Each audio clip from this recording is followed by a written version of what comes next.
Hey everyone, welcome to Let's Write Scripts. I'm Micah Crowdy, the head of writing at Arc Studio, the best screenwriting app in the world, and there's a link to check it out in the description below if you want to give it a test run. Today marks the return of a very special guest, Brent Forrester. Brent has written for some of my favorite shows like The Simpsons and The Office, and Brent, I am so excited to have you here today. How are you doing? Good. Happy to be here. This is going to be awesome. We are going to be doing some screenwriting, and we're going to be talking about screenwriting, and we're going to be answering questions. It's just going to be like just a creative party, and you are all invited, and you're also attending, which is even better. I want to welcome to anyone who might be new and is wondering, like, what exactly is this thing that you've tuned into? This is Let's Write Scripts, and basically, we are going to do 3 timed writing sprints. And during those sprints, there'll be a timer up on the screen. Brent and I will be muted. We'll be kind of shrunk off to the side. And I'll be playing some vibey music and just to help you get in your creative kind of writing zone. And there'll be unprompted sprints because we're all working on different projects. You can kind of think of it as like Pomodoro method a little bit if you know about that stuff. So we're playing some music and you just kind of like work on like whatever you need to. And then in between the sprints, Brent and I will be answering whatever screenwriting questions you have. Brent, of course, is a comedy writing legend. So all questions about comedy are certainly welcome, but like definitely also character structure, all these kind of things. This is a good opportunity to be able to like pick Brent's brain. We want it to be like clean when we're done with it, just like vultures having extracted every bit of information as we can from Brent before he leaves us. So Brent, that's what you're in for. Good metaphor work early on there. Thank you. I'm coming in strong here. So before we get into it, like just to kind of like get warmed up with some questions, I want to know where everyone is today. What are you writing today? What kind of project are you working on?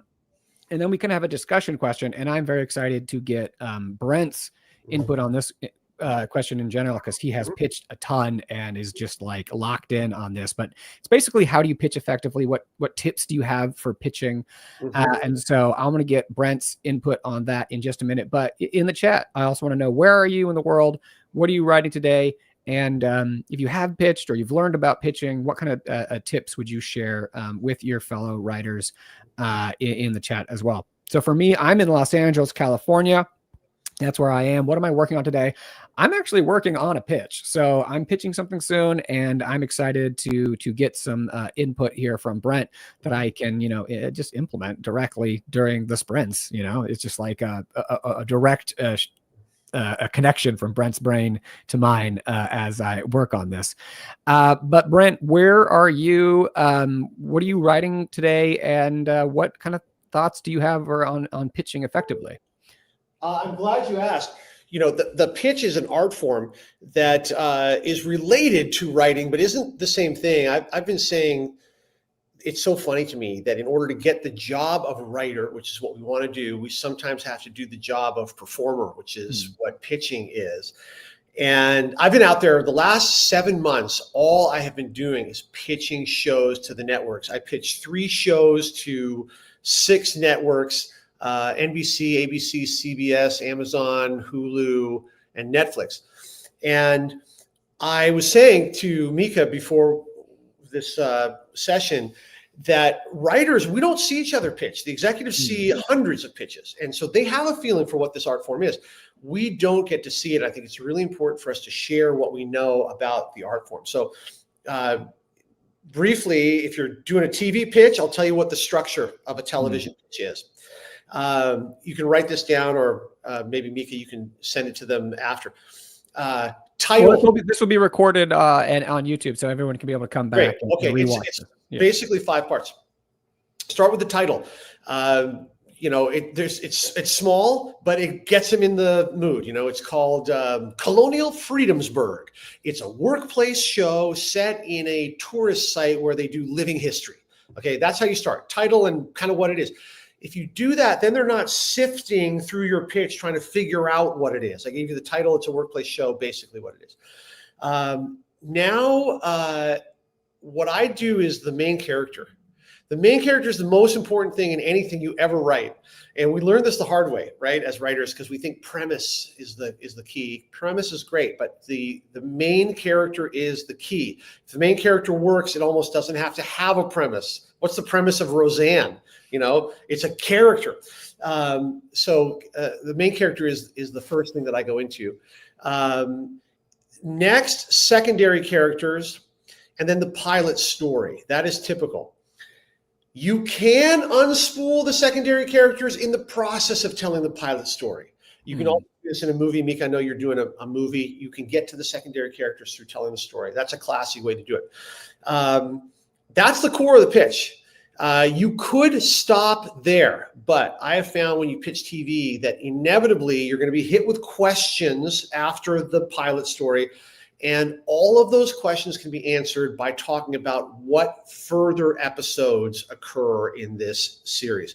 So what I like to do is end with the pilot story, then go, what do you think? And no matter what they say, I go, funny, because I thought episode 2 could be this. Episode 3 through 6 could be an arc here. I have a great idea for an episode here. So answer all their questions in the form of episodes. That's the structure of a pitch. Title, main character, secondary characters, pilot, further episodes. When you're doing the further episodes, are you kind of establishing, because the TV, especially like a sitcom, it's sort of, you're creating a pattern that you're going to do, many times. Are you specifically saying like what the pattern is, or is it just sort of self-evident by what story you're telling in the pilot? Are you kind of like, this is our story engine, and, kind of like laying it out? Yeah.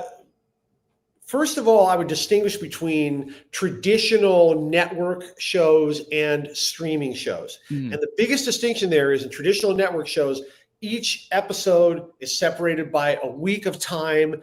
We reset, we do a play every week. We don't expect you to remember too much about what happened last week.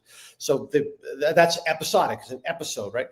With streaming, we introduce serial storytelling. I mean, it had existed before, but never so aggressively as with streaming, because seasons are shorter and people binge them. And so if you pitch a show to Netflix, the first thing they're going to ask you is, what's the arc of the season? And they want you to tell them how it's a serialized storytelling. One show leads into another. I've been pitching episodic, and I find that if I just kind of go, one episode could be this, another episode could be this, I don't tell them intellectually what the pattern is, but you can feel it from the kinds of stories I'm telling. Interesting. And they're also kind of like archetypes. So if you're saying like, this is a workplace comedy set in blah, blah, blah, that they kind of know that's what that is. That's right. There's one of the pieces of advice I've heard a lot in pitching is the personal connection. It's like, this is why this story is important to me. How much is that, in comedy, where, it's, you don't necessarily, like you're saying, a workplace comedy at a history reenactment site, like, are you trying to give it a like, and this is why it's relevant to society, or this is, when I was a kid, I went here and I was blah, blah, how do you kind of do that aspect of it? Mika, from your questions, I can tell how good you are at this, because the personal connection has been this mantra for people pitching. I used to include it in my list of things. And after, as I say, 7 months of pitching to the entities I just named, pitching 3 different shows. The first one I pitched, I started with this big, autobiography, essentially. And by the second and third one, I dropped all of that. And I jumped right in. I mean, literally one of the pitches, I said, okay, I want to pitch you a workplace show. It's called Bank, and it's set in a bank. Not a fancy bank with marble columns, but a bank like you see every day, like a branch of a Wells Fargo. Stucco cube in a parking lot across from a Jamba Juice. It's got a drive-through window. It used to be a Chick-fil-A. Okay, so I'm just right into it. Right? No backstory at all. Yeah. Now, by the end on that one, the key to that one has been, what is the emotional core wound of the main character? And as I talk about that, it gets personal. This guy, he's the bank manager, divorced 3 years, and he's trying to make the employees of the bank his family. He's working out his issues through his employees. When I got into that territory, it was personal and emotional for me as a divorced guy. But I never said the word personal. I didn't talk about myself at all. Did you, I don't say this, but you mentioned kind of like performance though, but like when you were talking about that, like, did you feel like, were you given a little, were you emoting? Like, were you kind of, like channeling that? To Or be was it honest, just how I like, did it this was, is, yeah. kind of on the surface or, yeah. Okay, so to be perfectly candid, how I pitched that one was I started doing the character. I literally immediately I said, the main character is a guy named Gary Flat with 2 T's. Now he's a short guy in cowboy boots. Does he wear cowboy boots to make himself taller? Hi, Gary Flat here. No, I don't wear cowboy boots to make myself taller. I didn't even know they did make you taller. I thought they made you a little shorter because you crouch a little bit in a cowboy boot. I wear the cowboy boots for the heritage. I love Western heritage. Come, look at my office. Okay, so I'm literally doing the voice of the guy. Yeah. Now, you can see there's kind of a smarminess to it. To get to emotion with that guy is challenging, but I did try to do it. And in fact, until I tried to do it, it felt like the pitch wasn't effective. So one way or another, you got to try to find emotion in your pitch, I think is really the North Star that you're reaching for. But you could do it, I suppose, by talking about your personal connection to it.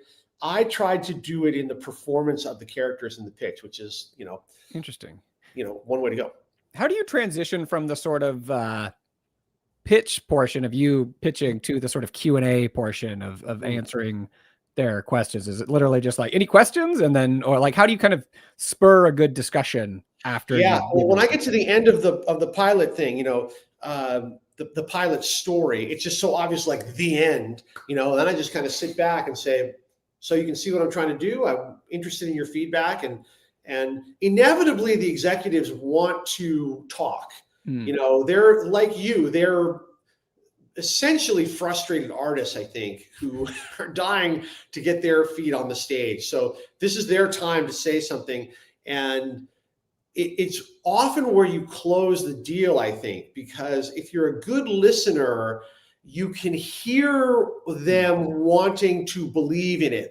They're kind of telling you how they would be able to like this thing. And then you can yes and what they're saying. As I say, I yes and them in the form of, that's a brilliant point. It made me think of an episode we could do that addresses your point is X. So it's when you're pitching, let's say in the, like, you're just going through your kind of your spiel, how responsive are you to like, oh, that got a laugh from her, let me throw a couple little more beats on that thing, or like, this is dead right here, let me speed up or go pivot, like, how dynamic is it, or are you just doing the thing that you set out to do when you got there? Great question. I mean, you're now in the art form of performance, right? So what I found, the answers to all those questions for me come from stage performance. So I have a career as a stand-up comedian, total earnings negative $800 career-wise. What this means is I have been performing on stage for 20 years, largely for free, and largely to learn about the performance stuff. So here's what I've learned about that. Basically, when you're performing, you make eye contact. You're interested in how the other people are responding, and you're hoping that they're liking it. And it just, even that, just being other focused a little bit, it'll start to reflect itself in your performance. You'll kind of like slow it down to let them react. If they seem bored and dead, you might, keep the pace brisk, never hurry, and never worry that you're boring them. The truth is, most pitches now are on Zoom. Zoom is the fucking hardest performance medium ever created. It's exhausting. Yeah, I pitched on Zoom. For a couple of reasons, especially for comedy, because in comedy, you want the people all in the same room, almost touching shoulders, so they kind of energetically synchronize. In Zoom, they're all in different rooms, different buildings. They're completely unsynchronized. And so you can say something funny and someone will go, ha, and someone else will go, ha. And they're like, and it throws you, like, what's happening? the gap. But the other thing is that the people on Zoom, they feel like they're watching TV, right? They're not aware that the TV can watch them at some subconscious level. And so they'll just kind of sit there the way they do watching, David Letterman at midnight. They may be loving it, but they're giving you nothing. And it's very disconcerting when you first do it. my basic lesson to everybody who pitches on Zoom, you're doing way better than you think. And if you think you're bombing, you're not. It's an illusion created by the medium. So fake it till you make it, and you'll find out you were doing way better than you thought when you wrap up. One thing I found and I haven't pitched as much as you have, but when I've done pitching on Zoom is that I have to be much bigger kind of than if I was in person. Like if I was in person, it'd be more of a natural kind of conversation. Yeah. But because it's basically you're on TV and they're kind of in another place that I feel like I've have to be like very like perform, like big and kind of like putting a lot of myself out order and kind of be like, hey, look over here, like it's, I don't know. It's like, I find myself like the difference after a pitch in person, like I can walk out and be like, that was fun. After a pitch on Zoom, I am dead. I need to like take a nap, like, and like eat a meal or something just because I've just like poured everything into this laptop. Yeah. So it's, I don't know. It can be tough. I think that's smart. I think you do want to bring energy on Zoom. It pays off. Something an actor taught me. We did one pitch together, and he showed me how you can kind of be back here, and then to emphasize your point, you can come in here. So you can use the wide shot close up dynamic to your advantage. That's great. Well, I just want to check in with chat and just say hello to everyone all over the country. Zoe, Christian, Cash, Kelly, Pamela, Quan, Juno, Kyle, so many people, Sheila, we have a lot of questions here, Amy, Justin, and some good questions that we're going to get to later, but I think we should get into our first writing sprint because that's what we're here to do. We've been chatting for a little while. So again, if you're new, the way this works is we're going to do 3 writing sprints. So right now I'm going to put a timer up on the screen. Brent and I are going to be muted and we'll sort of like shrink off to the side as we play some vibey music. And then after 15 minutes, we'll come back, answer some of these questions that have already been asked in the chat. If you have more questions about screenwriting, you can ask them. We'll get into it. Yeah. And we'll take a little break. Let's talk about how our writing went. And then we'll do some more writing sprints. So I'm going to play some music right now. Brent, you ready? You ready to do some writing? Yeah, let's do it. All right, cool. And this is also, just let me say, this is the 15-minute sprint. It's the warm-up sprint. It's like a very low bar on this sprint. I feel like you don't really need to worry about like page count or anything like that. Just get yourself in the creative vibe. Everyone, you probably having a busy life, busy day. And hopefully this discussion has gotten you in the creative mood a little bit more. But also let this first sprint kind of be your warm-up. So 15 minutes on the clock.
All right, and that is the end, and I will very just softly and gently bring us out of that writing sprint so I don't jump scare anybody who's deep in the writing zone. Welcome to everyone who joined during that writing sprint. This is Let's Write Scripts. I'm Micah Craddy, your host, and today we have a very special guest coming back who was here a few months, or like in March, Brent Forrester. A very experienced and talented writer who's written for amazing shows like The Office, and The Simpsons, and he's been a showrunner, executive producer, all sorts of things. So we are so excited to have Brent here. And if you missed the opening part, we were talking a lot about pitching, so definitely go back and watch that. Brent shared a lot of advice. But if you're doing that writing sprint, I want to know in the chat, how did that go for you? Were the muses with us today? Are they blessing your fingertips? Were you struggling? And if you were struggling, is there anything in particular? Do you have any questions or anything you want to ask about while you have Brent and I here? Because we're kind of in the portion of the show where we're going to be answering some screenwriting questions. But Brent, how did that writing sprint go for you? It was good. I'm working on a document that I'll use. Essentially, it'll become a script for a proof of concept for one of the pilots that I've been pitching. So it's got to be, a few scenes long. Last night, I was quite anxious about it. I had insomnia over this because I thought, I've been pushing to shoot a proof of concept, but I don't have a script for that. And so I came into this nervously. Earlier in the day, I had no ideas. I was like, I don't know what this scene sequence is supposed to be. So what I've been doing is just remembering that if you put time into the task, stuff clears up, right? So I just opened a document and just started noodling. This is a word that I've used ever since I was a kid. Rather than writing, I like to noodle. And I'm with you. I'm a big noodle guy. One of the things I've said a lot on this show is that the more I write, it's not that I face fewer problems. Mm-hmm. It's that my confidence that if I just put in the time, I'll be able to overcome them grows. And I think that's kind of what you're saying, where it's like, yes, you're still going to get this thing where you don't know. You just don't know. You're at a wall, but you just sort of know, if I just noodle on this, it might take a day, it might take a week, but like eventually I have the confidence that I will be able to figure something out. Mm-hmm. And it seems to happen remarkably quickly. Like I literally had no idea what the scenes should be today. And so I just started throwing random ideas on a page. And then I was like, all right, here's my top 2 ideas. And I started expanding them. And then in this last writing session, I was like, all right, well, maybe these are the beats of a scene sequence. So I've gone from, insomnia level anxiety last night to feeling, basically confident now that I have at least something to work with. I'm sorry you had the anxiety last night, but the second part of that, I think, is my favorite thing about writing, when you just, because it's like, it's creation, right? Like there was nothing, and using your imagination and, your brain, you created, and you solved a problem, like creative problem solving.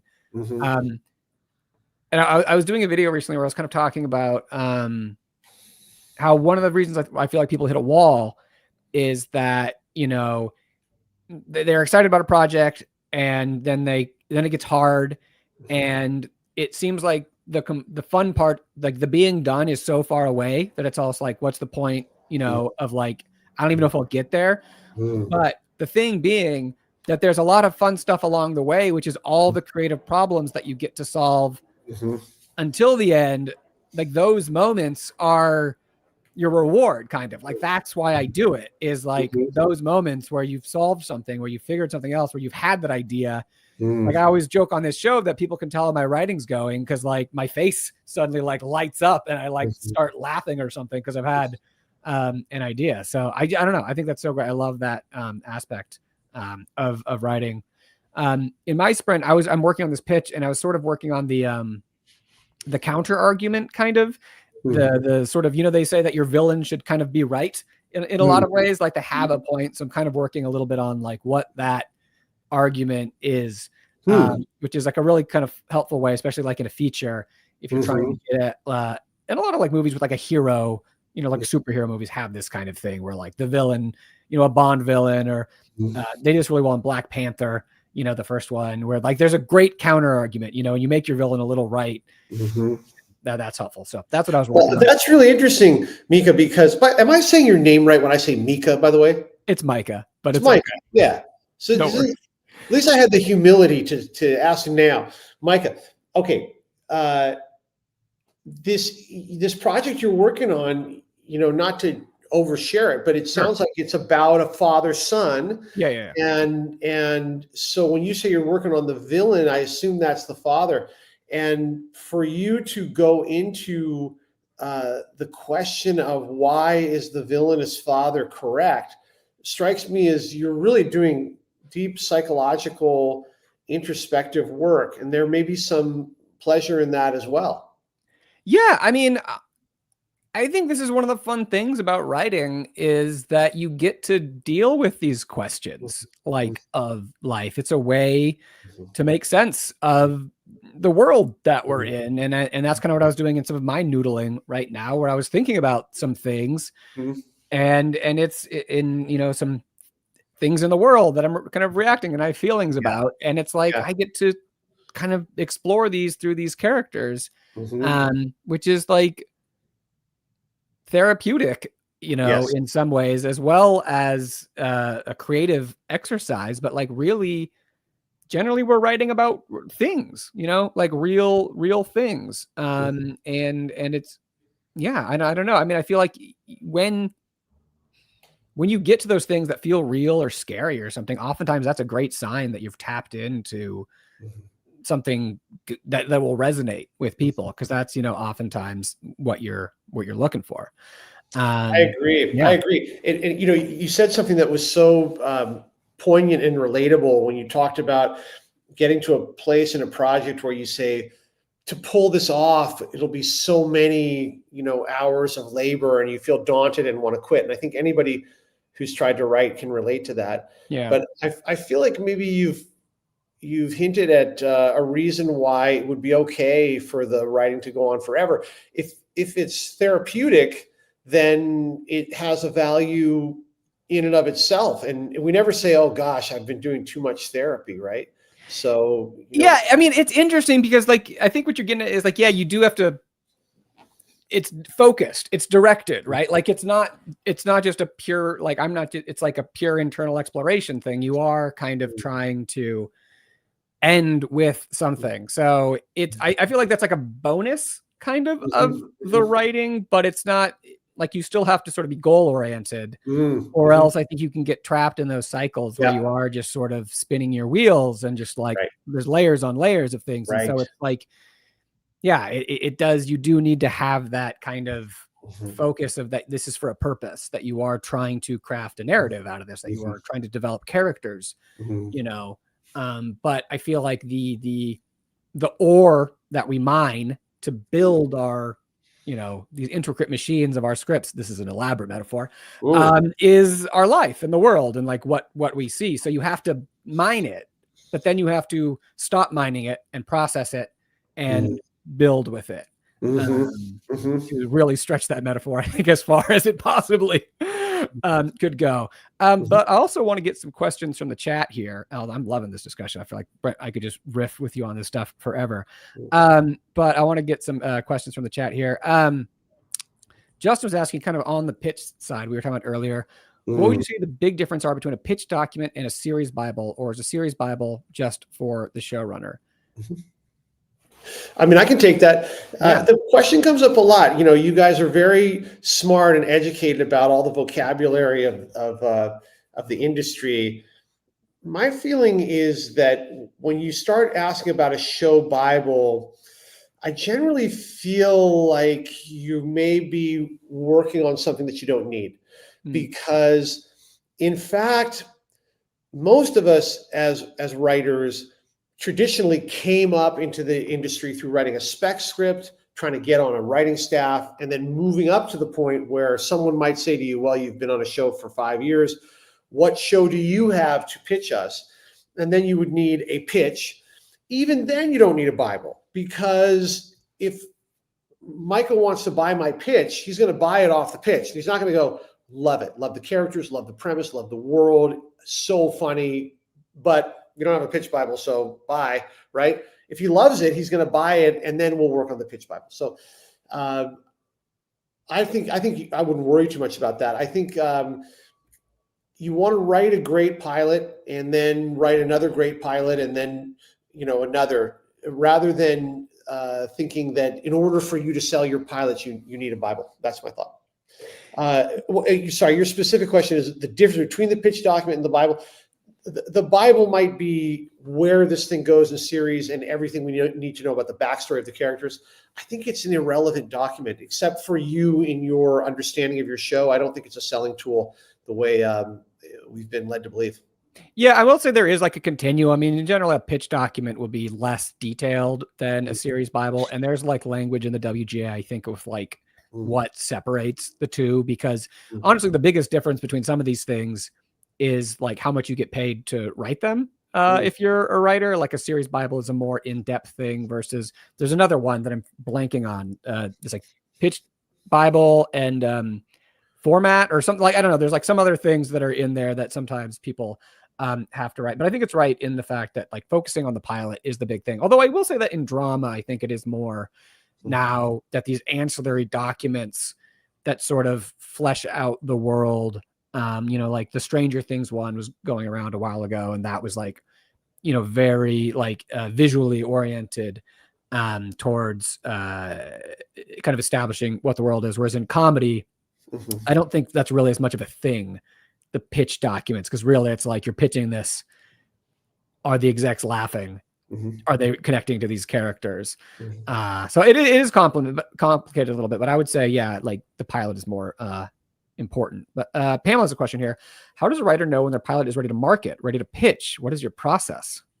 Brent, how do you know? Yeah, I have my thoughts on this, Pamela, and I'm glad you asked this because, we're all writing because we love to do it, and also because we want to support ourselves through art.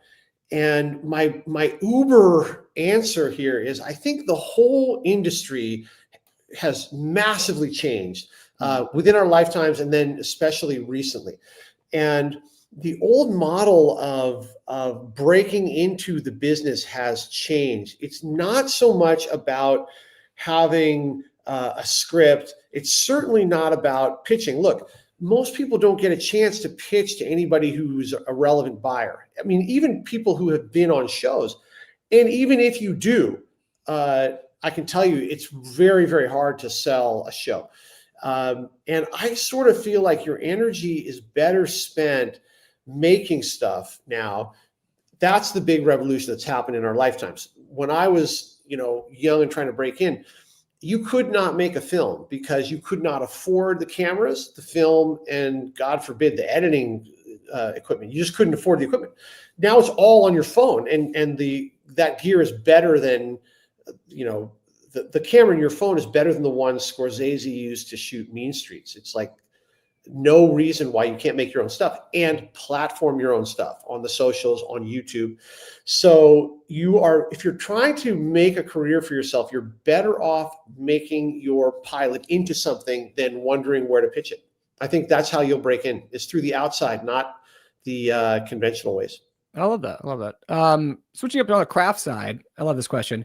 How do you find a balance between plot points that follow naturally from the existing scenario versus ones that come from unexpected external factors? So you sort of have a cause and effect thing going where someone does something which makes another thing happen versus that, but then they get fired or something, or a meteor falls through their window or some sort of thing happens, and you kind of need both. So Brent, how do you sort of balance those two kinds of complications, I guess you could say? This is great. I love talking story. Yeah. The primary building blocks of story are a character with a goal. Has to have a goal. Better if there's stakes in that goal, higher stakes, better story. And then you need obstacles to the goal. The character trying to overcome obstacles in pursuit of the goal is story. Do you need anything more than that? Do you need external factors? You don't necessarily. You can have a story that is simply a character taking actions um, and encountering obstacles. It's just worth noting that the other thing that comes to mind for me is I remember working with a Warner Brothers executive who talked about coincidence, which sounds a little bit like when you talk about external factors. And she said, we believe one coincidence per story, but not two. I always thought that was pretty amazing. She wasn't saying that you can't do coincidence. You can, but generally that's the extraordinary thing in your story. More than one of those starts to feel weird to us. Yeah, like if your person's the chosen one, that's the thing, kind of. But then if they're also a second thing, like, I don't know, randomly, then that's going to be probably too much. I will also say that oftentimes another way of thinking about it instead of a coincidence is that you generally get one big outside factor. And oftentimes that's like going to be your inciting incident, right? Like the story. Yeah, I think that's what I hear from external factor. It doesn't need to be a coincidence. In this case, when I was talking to the Warner Brothers executive, it was the in that genre of like the magical thing that happens like in Big, a magical amusement park, fortune teller thing. Yeah. So it's an act of magic. And you get one of those, but it needn't be magic or coincidence. It could just be the external factor, which is, I think, what you're talking about, the premise, the plot point. Yeah, you probably get one. Yeah, and I feel like there can be sometimes, and oftentimes, like, like I did a video on the midpoint of Parasite, right? And so you have the thing at the beginning, which is like this family needs a new tutor, right? And that's kind of the outside thing. And then in the midpoint, there's this big change where the old housekeeper shows up, right? And in some ways, sometimes the midpoint you could think of as an external factor, but that was set up from what happened earlier in the story. So sometimes like things that can feel as an external factor are also set up, but maybe it's like a delay. It comes back kind of later. But generally, your story is advancing sort of on the logic of what's happened. There's the idea, Trey Parker and Matt Stone had this video where they talk about but and therefore, right? That's how you link your story beats. This happens, but this other thing happens. Therefore, this third thing happens, but this other thing happens. Therefore, so there is like a logical thing where you're having like complications and consequences. And that's kind of like the bedrock. But then occasionally that is hit by some outside hammer, sending it off. What I'm noticing here, Micah, is the difference between external factors and the consequences of the character's behavior. Yeah. That seems at least worth distinguishing. If everything is external, that's never going to be as satisfying as what happens when your hero takes this action. What is the consequence?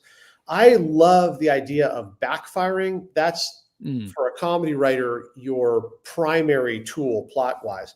A character takes an action to solve their problem, it backfires. Backfiring is comedy, and it will never be funny if bad things happen to a character for external reasons. That's not funny. It's only if, in my attempt to make something good happen, I make something bad happen. That always plays as funny. That's great. I think that distinction is worth making. Yeah. This is a good one. You talked about scenes a little bit, and I think this is a good thing. How do you know when your scenes go long? I'll take a stab at this one. So Brent was saying that like your scenes generally happen for a reason. Your character has a goal. And I feel like one of the good ways to know is if your scene's gone on too long is like, well, have they succeeded or failed in that goal, and did you keep going after that point? Oftentimes, like, once like the point of the scene has been reached, that's generally where you want to go, right? Like your character wants something, they try to get it. That's oftentimes the meat of the scene, and they succeed or fail, right? So like if they're on that journey, then that's kind of your scene. But then like it goes on too long because either they succeed or fail, and then you keep going and you're like, no, you should have ended the scene already. Or it's because you're kind of getting, or because at the beginning you're not starting them getting the thing that they want. So like start that, like have them going after the thing they want. Or in the middle, like they're not making progress towards it. It's not escalating or making progress. So like those are kind of some of the ways I would say where you can like look at your scene and being like, is this accomplishing the point? And like, is it going on for too long? Yeah, Brent, I don't know. Any thoughts? Such an intelligent analysis, Micah, as usual. I love how you think about scenes and writing. I'll tell you that I had a very formative experience that relates to your question here. While writing TV, I was noticing that our scenes, like at the office, a scene would often be a half a page. Sometimes they would go 2 or 3 pages, but rarely longer. That was in part because we had so many characters to service. You had to do stuff quickly. In the process of writing The Office, I once went and saw a Neil Simon play called Last of the Red Hot Lovers. And it's a great play. It really works. It's a whole play. It's almost 2 hours long. It's 3 scenes. And you're never bored. You never feel like the scenes are going on too long. The scenes are 20 minutes long at least. But it's not just people talking. Things are happening. It's a character attempting to conceal something and then it being revealed. You know, those are moves. Trying to seduce someone, thinking you've succeeded, then being rejected. A surprise, another character enters. Each of those things will refresh the action. So it just goes to show you can write really, really long scenes that are fantastic and never boring. A full 1-act play. Each of the 3 acts of Red Hot Lovers is its own play. But stuff has to happen and progress within there. You cannot just blather and get even a 3-page scene that's interesting. You know, that reminds me another thing that I think it's really helpful to think about when you talk about that refresh thing, where you're asking kind of like, what question is the audience asking right now, you know, and that you're sort of refreshing that question, you know, and if, as long as you're sort of coming up with new good questions, then your audience is going to follow you. It's sort of when they kind of get stuck on a question or get bored of a question that their interest is going to wane. So if you can bring in these things and have these movements that are like, oh, where's that? How is why, you know, then your audience, yeah, can follow you for a ways. All right, awesome. I would love to, let's do another writing sprint, Brent. What do you think? We've been chatting for a minute, which of course is fantastic. But we're going to do the 25-minute writing sprint right now. So this is the big one. I call it the Goldilocks writing sprint because you're warmed up, but you're not too tired. Yeah, I'm going to put more time, 25 minutes up on the clock, play some music, and we're going to get into it. And we'll chat a little bit more on the other side. We're running a little behind, but of course we have a guest. We're talking a lot, so that's to be expected. But 25 minutes on the clock. Let's do it. Ready?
right, and that brings us to the end of this writing sprint. And welcome to anyone who joined during that writing sprint. This is Let's Write Scripts, brought to you by Arc Studio. I'm your host, Micah Crowdy, with special guest Brent Forrester. A couple quick announcements I just want to say.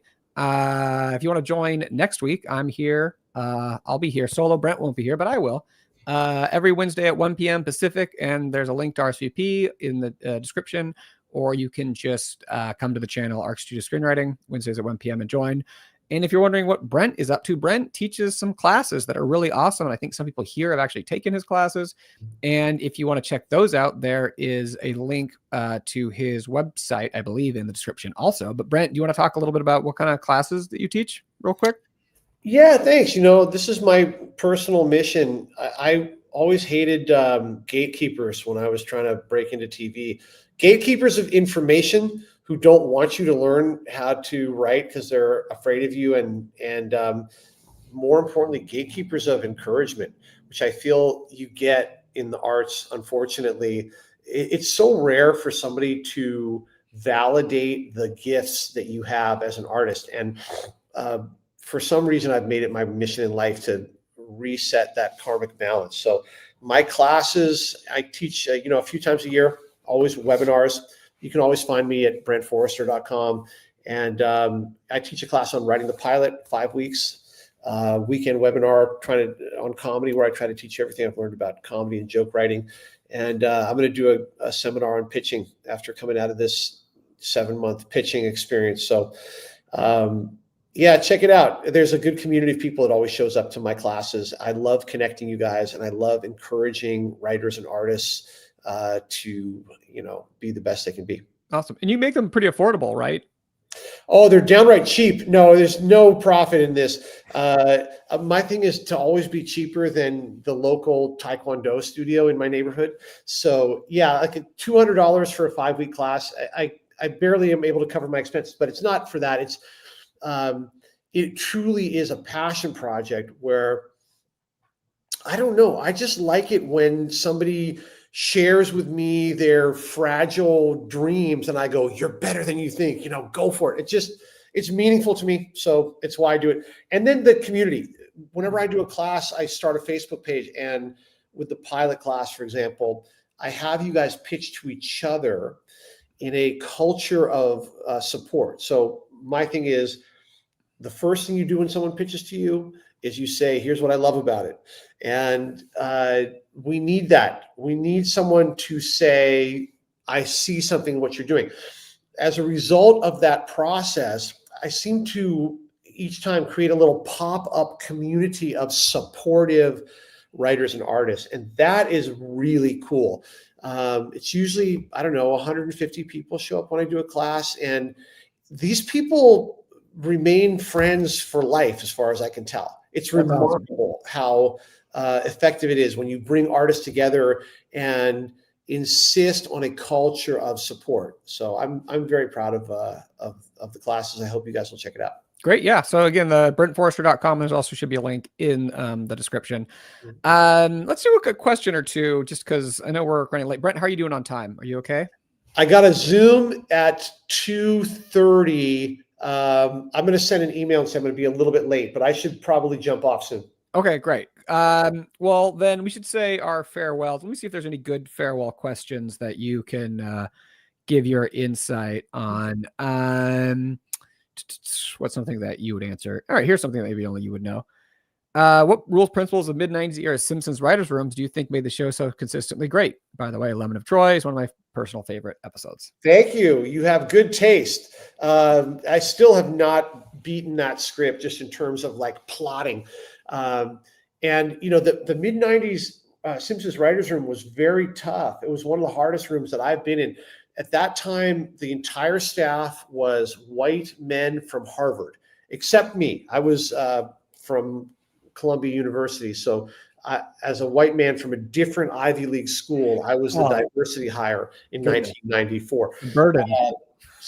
But the room was tough because that room, the head writer would say, go to page 3. We need a new line for Homer.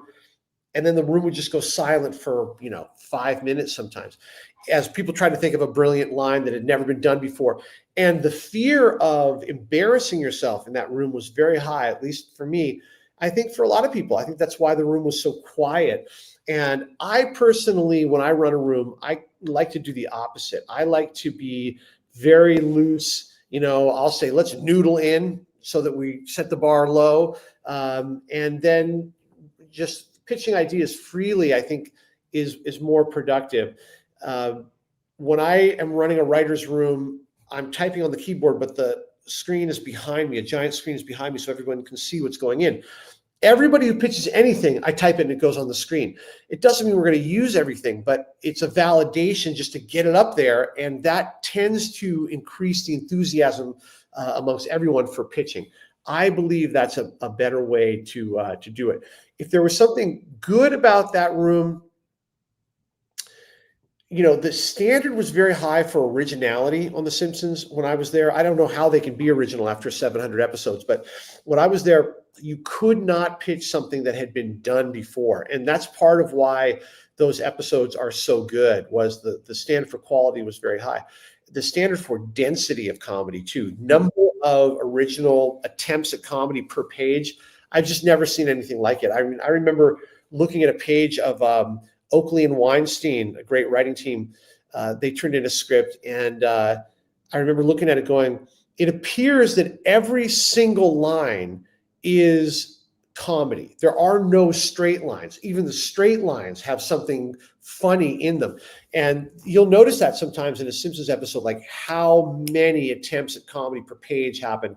And it does have an effect. You sit there going, there's something high quality about this. It was density and originality. Awesome.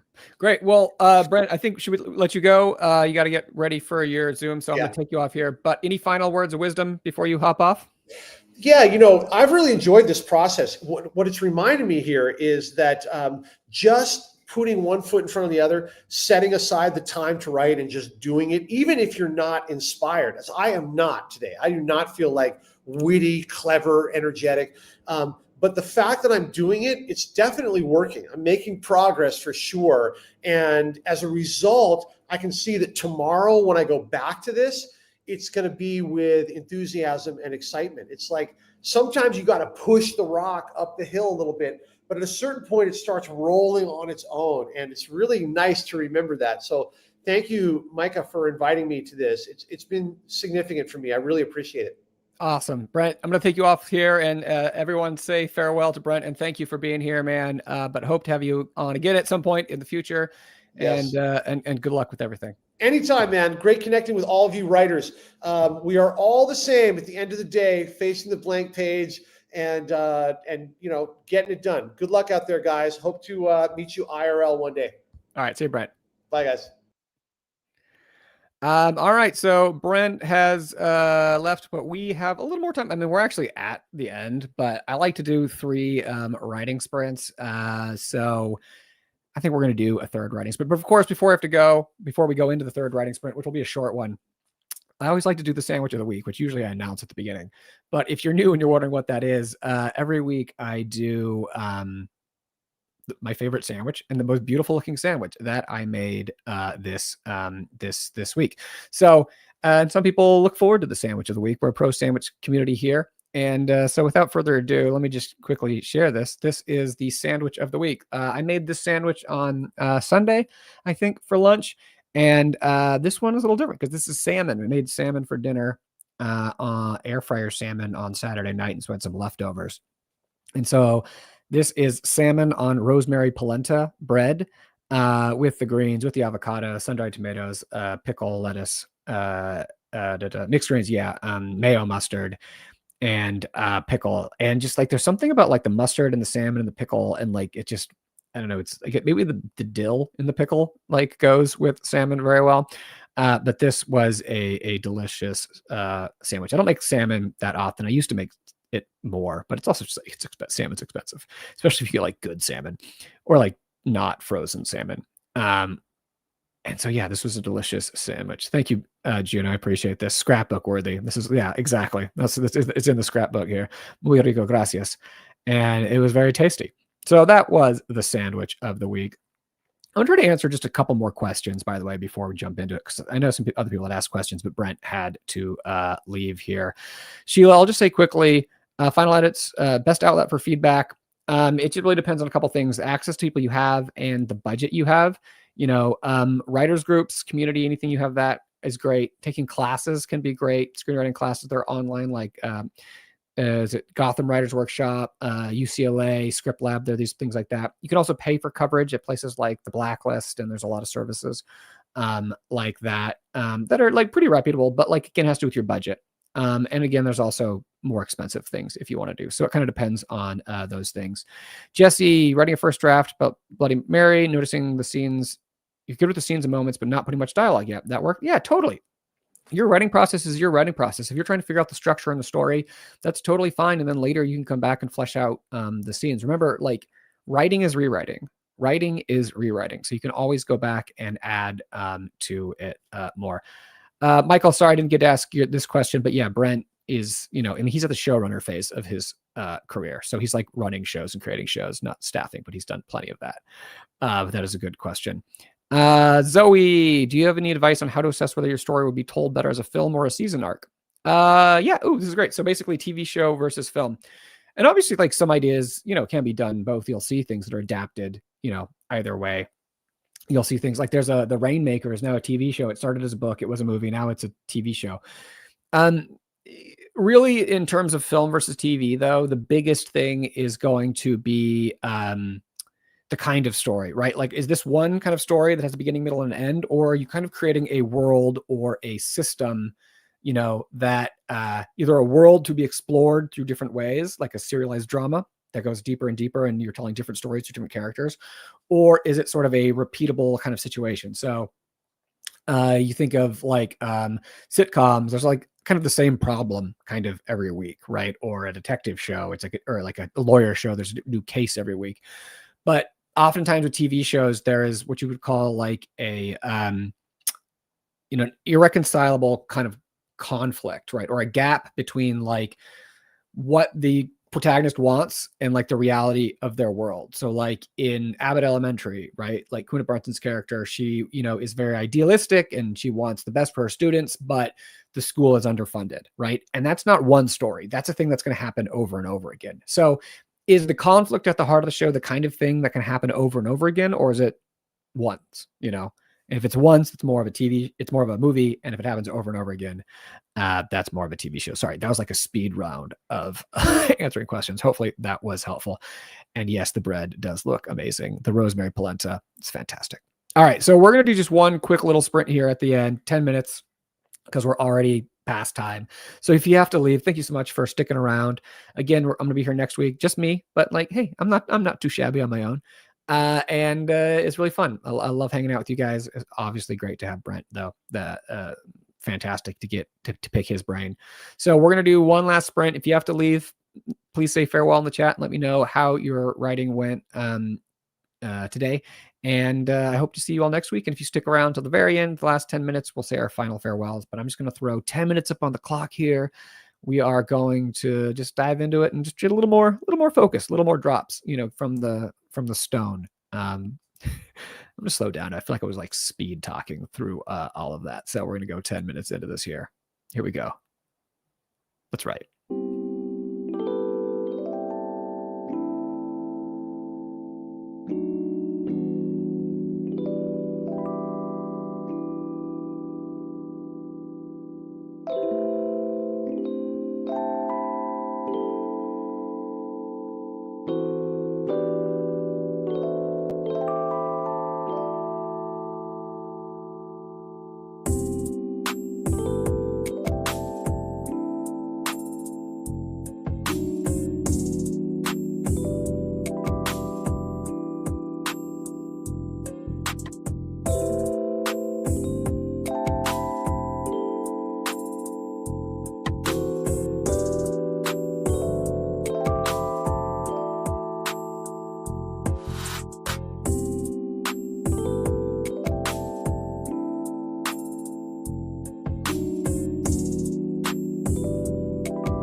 That is the end of our last writing sprint. And no, I removed myself from stage instead of the timer. That means we're done. Thank you all so much for being here. I'm so glad you were here. Thanks again to Brent in absentia, who's already had to hop off, but so glad he was here. I hope you guys appreciated his perspective and getting to hear from him and learn from him. And I hope you had some great writing. Hope you learned some things. Hope you had some fun. Hope you enjoyed it, exercising your creative muscles. Again, I'll be here next week hosting solo. You can RSVP at the link in the description or just show up at the channel at the time, 1 p.m. Also, subscribe to the channel if you haven't. We have a lot of content on screenwriting and advice and lessons and things, and turn on notifications. And yeah, it's great. Be kind to yourselves and happy writing, everybody. And I hope to see you all next week. And enjoy autumn. I'm enjoying the cooler weather that's starting to happen here. So I'll see you guys all next week. Bye.